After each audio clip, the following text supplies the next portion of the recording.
నేను మీ Balamohan. July 1 SBI అంటే state bank of India ఆవిర్భావ దినోత్సవంగా జరుపుకుంటున్నాం 1955 నుంచి.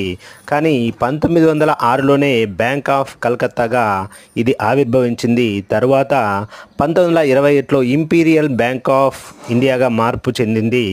బ్యాంకుల జాతీయకరణలో భాగంగా 1955లో దీన్ని ఎస్బీఐగా రూపొందించారు. దీన్ని మనం భారతీయ స్టేట్ బ్యాంక్గా పిలుస్తాం.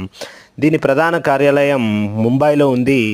దీన్ని 1955లో నుండి 50 సంవత్సరాల స్వర్ణోత్సవాల్లో భాగంగా ఈ కాయిన్ని భారత ప్రభుత్వం విడుదల చేసింది. ₹5 కాయిన్ ఇది 2006లో విడుదల చేశారు.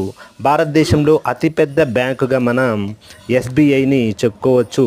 అలాగే ఎక్కువ మంది ఉద్యోగస్తులు పనిచేస్తున్నటువంటి బ్యాంకుగా కూడా మనం గర్వపడవచ్చు. ఇందులో 2.5 లక్షల మంది ఉద్యోగస్తులు బ్యాంక్ ద్వారా మనకు సేవలు అందిస్తున్నారు.